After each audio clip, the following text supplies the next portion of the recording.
Saludos amigos, gracias por la amabilidad de la compañía. Soy Cristino del Castillo, me complace darles la más cordial bienvenida. Hace 4 años nosotros vimos a un Joe Biden que asumía la presidencia de su país proclamando el fin de una etapa tenebrosa, esa que encabezó como presidente de los Estados Unidos el señor Donald Trump. Estados Unidos está de vuelta otra vez como una nación normal que superó un gran peligro para su estabilidad interna y que puso en riesgo intereses de su nación en todo el mundo, incluso afectando a sus aliados, a los aliados tradicionales de Estados Unidos. Se dijeron entonces muchas cosas. Ahora ocurre lo contrario. Retorna Donald Trump, proclama el inicio de la época de oro y el fin de una etapa muy oscura en Estados Unidos, en donde hubo de todo. El uso del poder por parte de un establishment político, según sus palabras, para perseguir a oponentes. Se proclamó víctima de la persecución, dijo que hubo incluso intentos de terminar con su vida y acusó a la administración saliente de ser totalmente incapaz de solucionar incluso problemas elementales, como las consecuencias de una tormenta, mientras en el exterior se invertían miles de millones de dólares atendiendo situaciones que no respondían a los intereses de la nación. Realmente se dijeron allí muchas cosas que ponen a pensar. En política es normal que los villanos de hoy puedan ser los héroes del mañana. Y al revés, la política nos ha acostumbrado a eso. Pero en el caso de Estados Unidos, que aunque es una nación que ha tenido etapas muy difíciles, incluso que ha vivido hasta una guerra civil, siempre se caracterizó por una gran estabilidad de su vida política y por una alta cohesión social. Pero hoy es una sociedad totalmente polarizada, totalmente dividida, y ocurren situaciones como esa que nosotros vimos durante la toma de posesión de Donald Trump, con momentos cargados de mucha, pero mucha tensión. Y uno tiene que preguntarse qué es lo que ha estado ocurriendo en Estados Unidos, que las cosas están planteadas de esta manera. Yo creo, como dice Henry Kissinger, que Estados Unidos es un país que siempre ha tenido una gran identidad cultural, que ha tenido unos valores que han orientado su vida política, que han estado ahí sentados en sus instituciones. Usted puede simpatizar o no con las políticas estadounidenses, pero indiscutiblemente que es una nación que ha exhibido esos logros, los exhibió durante mucho tiempo. Dice Kissinger que la nación precedió al Estado, a diferencia de lo que ha ocurrido en otras partes del mundo.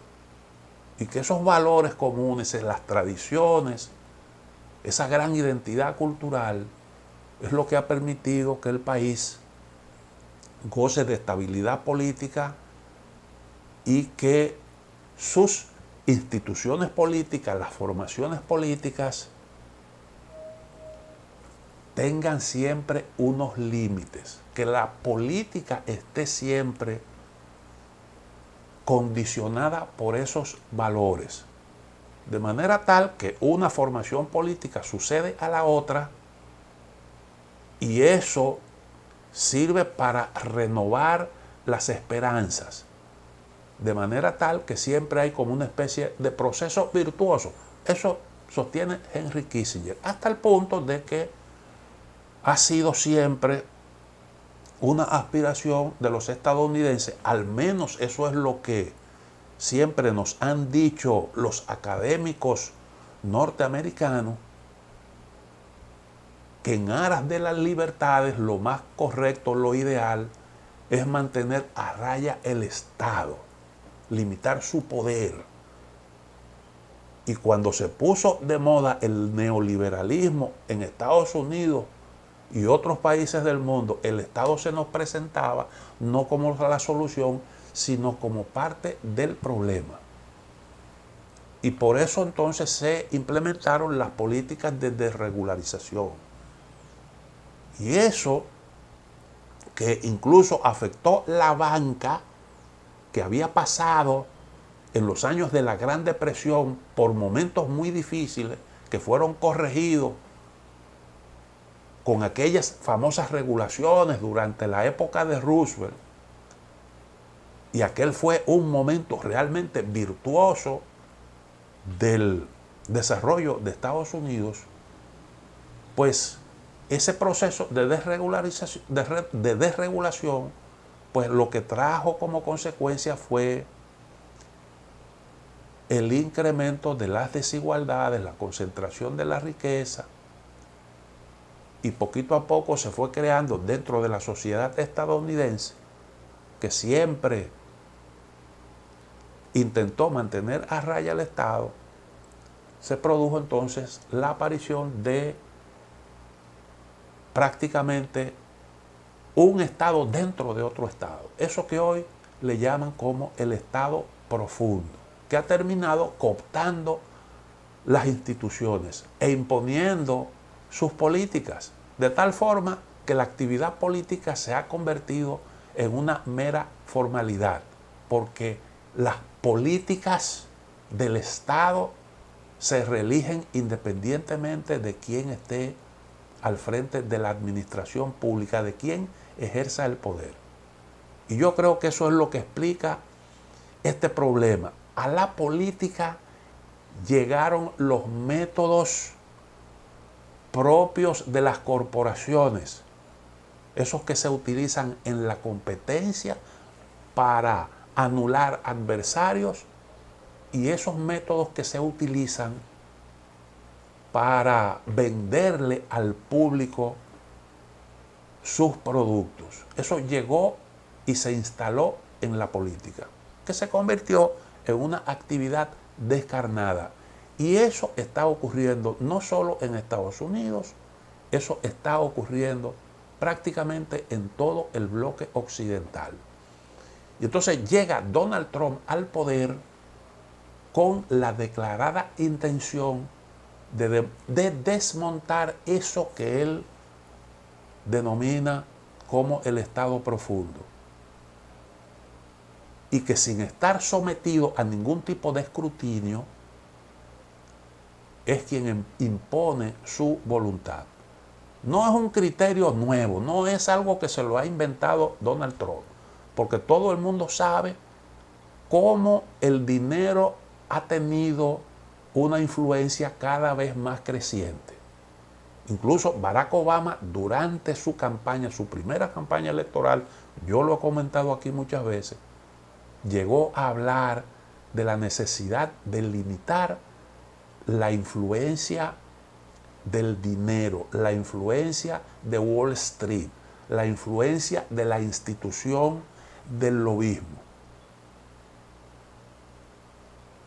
Y eso es lo que está planteando Donald Trump cuando él habla de la modernización de la administración, no solo de sus recortes, sino de su modernización, tratando de obviar la influencia de esos grupos diversos de la sociedad que son los que han estado mellando la influencia del pueblo estadounidense en la definición de su propio futuro. Eso es lo que ha estado pregonando Donald Trump.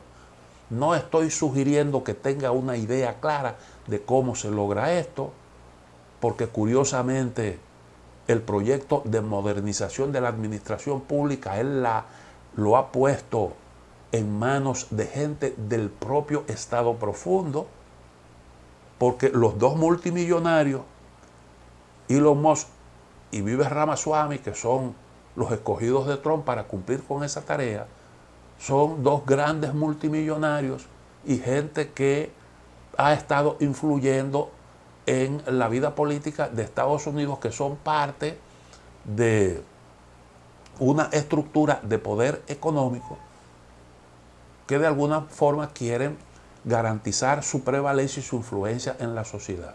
Y no hay realmente un proyecto que pues nos explique cómo es que tú puedes lograr que esos grupos impongan sus intereses particulares por encima de los intereses nacionales.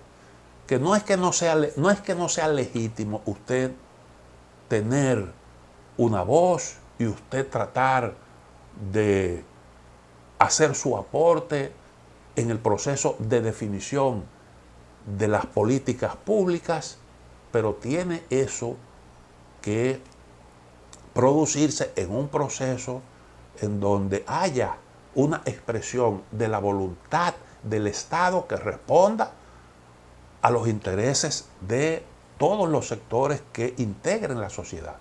Nosotros no vemos un proyecto claro, aunque evidentemente que Estados Unidos está pues afectado por ese fenómeno.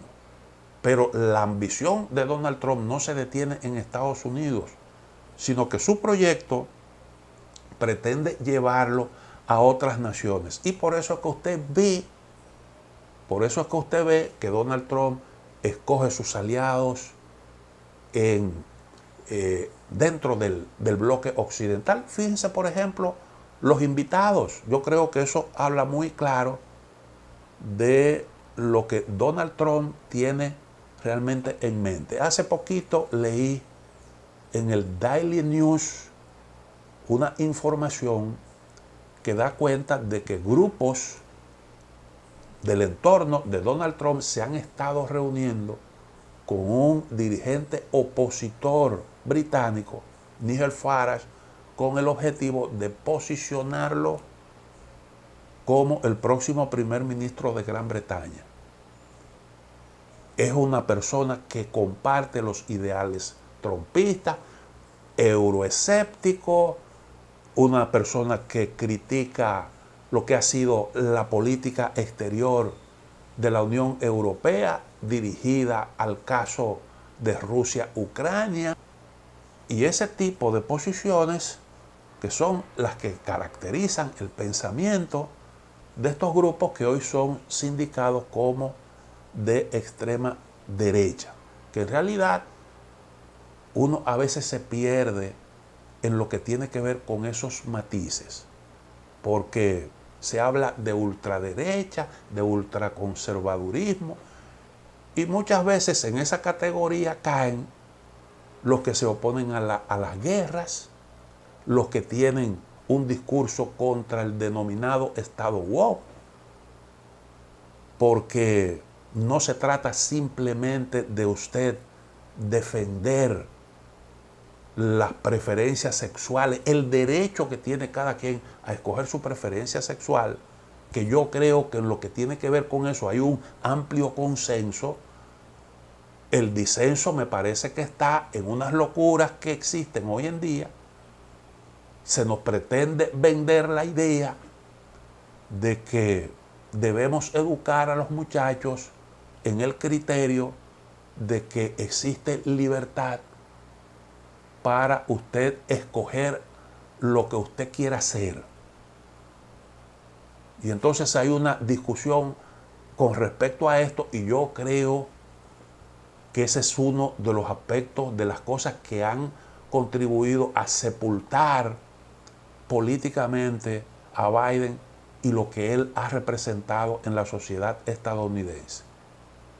Luego hay otros temas que yo creo que son conocidos, que Donald Trump defiende, que es lo que tiene que ver con las migraciones.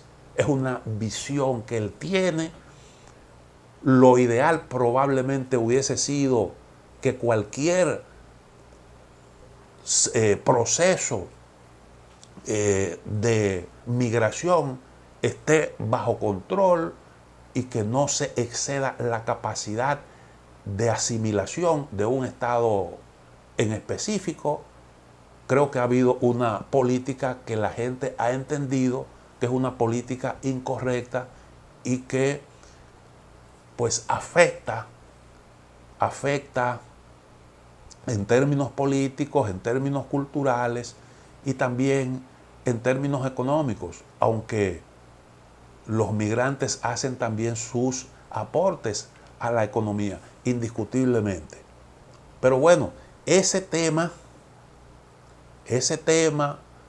lo que tiene que ver con la cultura woke y otras ideas fundamentales del trumpismo, fue lo que nosotros escuchamos en esencia durante ese discurso de toma de posesión. No hay ahí muchas cosas nuevas, porque todas esas ideas expresadas por Trump en su discurso de toma de posesión, de alguna forma, él las ha manejado públicamente. Yo creo que Trump está buscando la forma de cómo insertar a Estados Unidos dentro de una realidad que no depende de su voluntad, que es la situación de multipolaridad que hoy existe en el mundo. El poder se ha repartido, Estados Unidos ya no está en capacidad de imponer su voluntad como lo hacía antes, y reconocer esa realidad es lo que a Estados Unidos le puede permitir abrirse paso en esta nueva coyuntura con mejores resultados. ¿Por qué? Bueno, por la sencilla razón de que hay una serie de países emergentes que aspiran a tener una participación en la definición de políticas mundiales acorde con lo que ellos representan, y una negación de esa realidad lo único que hace es producir eso que nosotros estamos viendo, un Estados Unidos que se inclina, que anda por ahí repartiendo sanciones a diestra y siniestra, utilizando el chantaje, utilizando la amenaza, mientras sus competidores implementan políticas mucho más inteligentes, que pasa por el intento de establecer relaciones ganar-ganar, con inversiones productivas, intercambios comerciales, y ese tipo de relaciones que son las que realmente ayudan a generar riqueza y a enfrentar problemas puntuales. Y entonces, usted reconocer esa realidad es lo que le permite, de alguna forma, poder mejorar sus relaciones con estados que hoy son clave, como las potencias medias, con una influencia cada vez más creciente, con una política que tome en consideración los intereses de esos países. Estoy hablando de India, estoy hablando de Arabia Saudita, estoy hablando incluso de la propia Rusia, de países como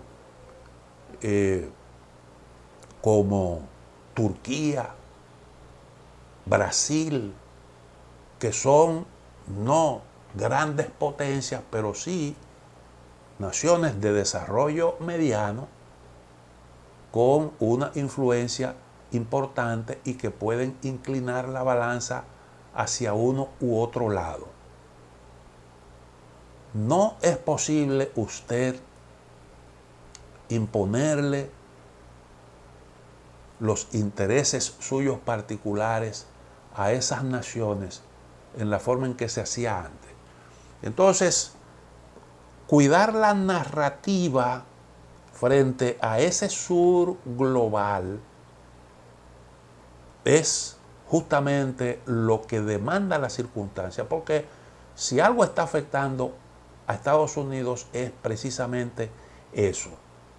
Y hay aliados incómodos que tiene Estados Unidos, como el caso, por ejemplo, de Israel, que pues han comprometido seriamente ese discurso.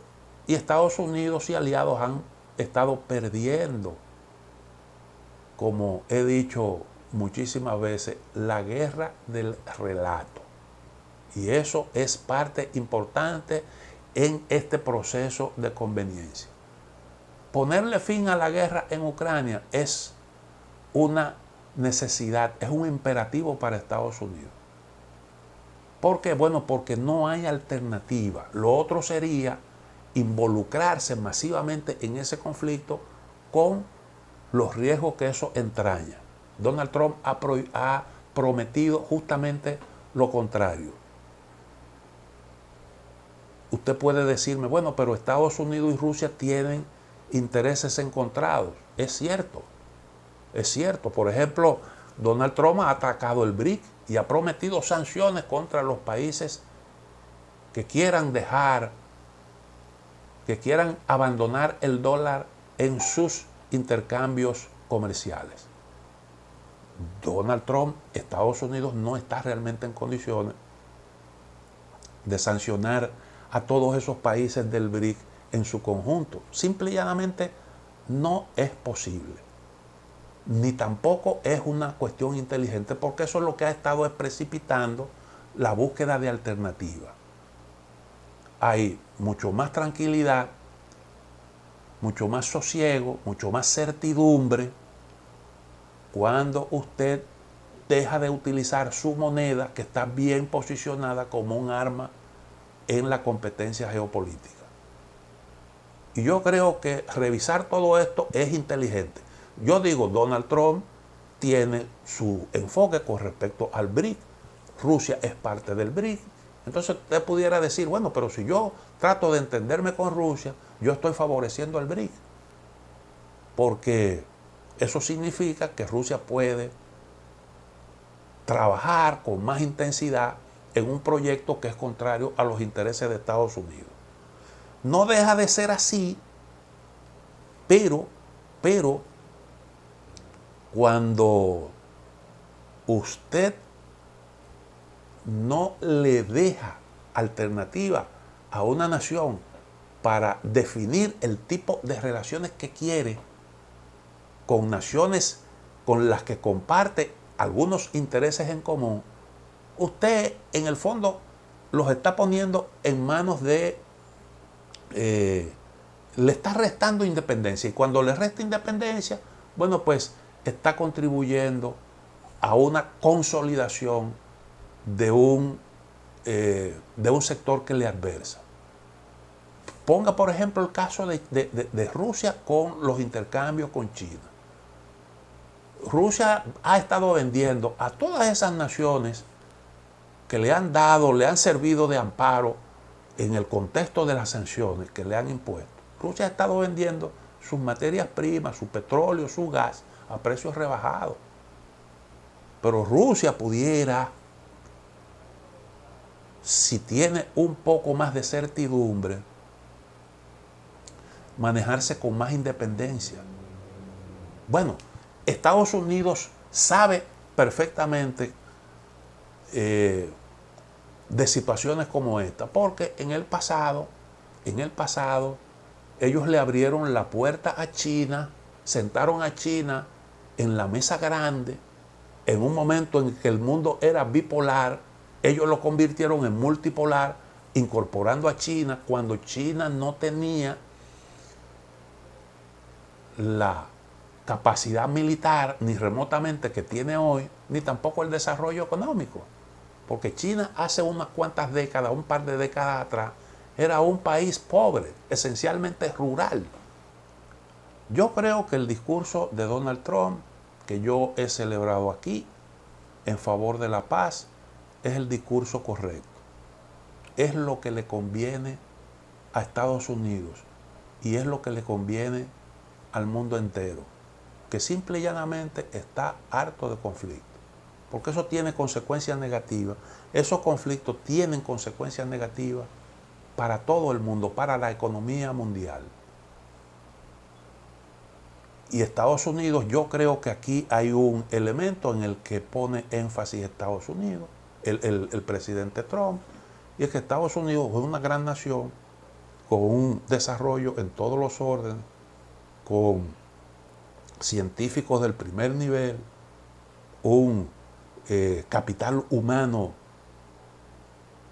importante, tiene la posibilidad de hacer su economía mucho más competitiva. Tiene esa posibilidad.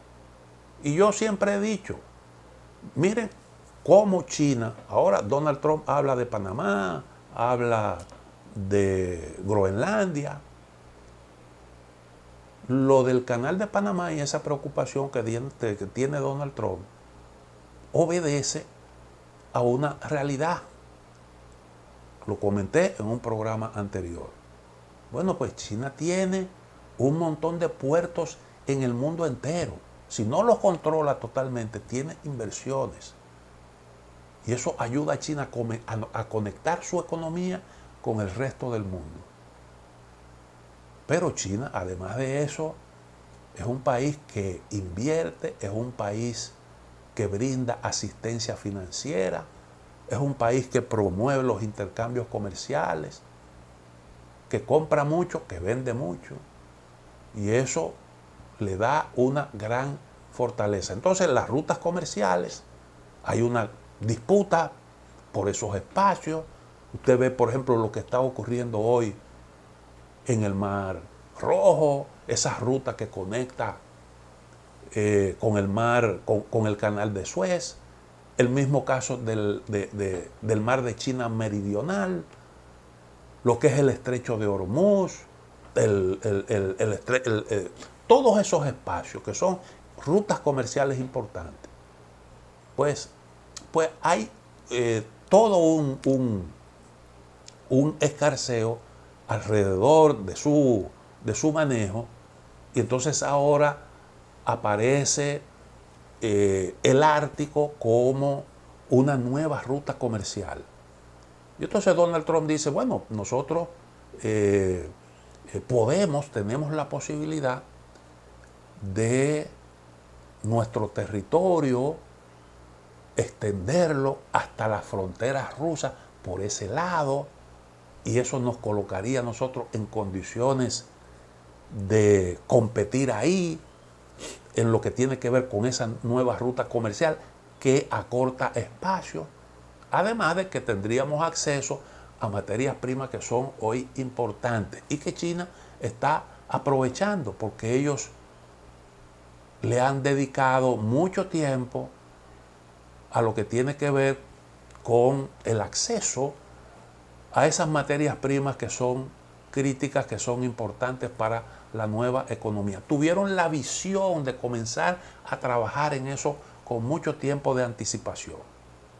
Y entonces cuando Estados Unidos despierta y ve el posicionamiento de China en lo que tiene que ver con eso, plantea esas ideas que lucen realmente estrambóticas. Porque es un poco difícil de imaginar un Estados Unidos tomando por la fuerza el canal de Panamá. Lo que eso implicaría, a dónde eso nos conduciría. Porque si vamos a legalizar, si vamos a institucionalizar ese tipo de métodos para conseguir objetivos de la geopolítica, bueno, pues lo que nos espera es un periodo de grandes confrontaciones. El mismo caso de Groenlandia. Pero bueno, estamos viendo a un hombre que es un político totalmente atípico, que es Donald Trump.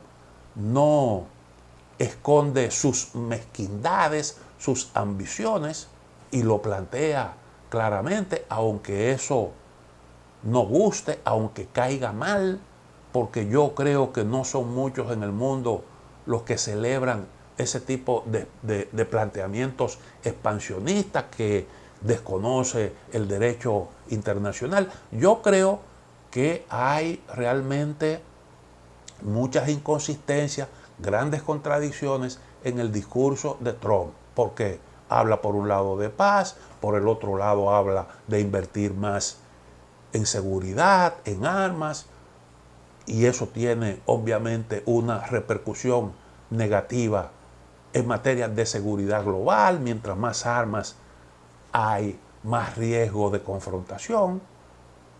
A veces uno se pierde un poco en el proceso de decodificación de las verdaderas intenciones de Trump, porque no invitó a muchos líderes del bloque occidental a su toma de posesión. Invitó a algunos amigos, pero invitó también a Xi Jinping, que es el presidente del país que se define como el principal competidor estadounidense. Y entonces ahí usted tiene, pues, tela por donde cortar, porque a mí me parece una jugada realmente curiosa. Bueno, el discurso, reitero, de Trump no nos trajo muchas novedades. Ya el hombre está instalado en el poder. Yo creo que él tiene unos objetivos, una intención, pero las cosas no son tan sencillas como él en cierta medida las planteó. Como ya aquí yo llegué, tengo la voluntad de hacer grande a Estados Unidos otra vez y la situación va a cambiar porque nos van a respetar y nosotros vamos a ser cada vez más felices. Hay muchos problemas que usted no lo va a resolver con el simple deseo, como eso que él mencionó, el caso de la inflación. Eso requiere tiempo, requiere mucho trabajo. No es verdad que los precios van a comenzar a descender por el simple hecho de que un funcionario lo ordene, ni tampoco es verdad que usted va a está en condiciones de imponerle aranceles a todo el mundazo. Porque Estados Unidos lo que compra en el exterior es porque no lo produce en casa, en muchos casos. Y si usted comienza a aplicar política de aranceles, usted puede estar generando un gran problema como es el incremento en los precios. Y eso tampoco te garantiza a ti que tú puedas producir con eficiencia. Y ese es un asunto que no es tan fácil como se pudiera creer. Tenemos un nuevo presidente en Estados Unidos. Vamos a ir viendo su comportamiento con el paso del tiempo. Iremos sacando conclusiones, haciendo proyecciones. Ahora mismo no está muy claro el rumbo de Donald Trump. No está totalmente claro eso. Hay muchas cosas que él todavía no nos ha explicado, situaciones que son complejas y que requieren de enfoques inteligentes y de una capacidad para poder lograrlos en la práctica. Llegamos al final de esta entrega de A Quemarropa. Un saludo cordial para todos.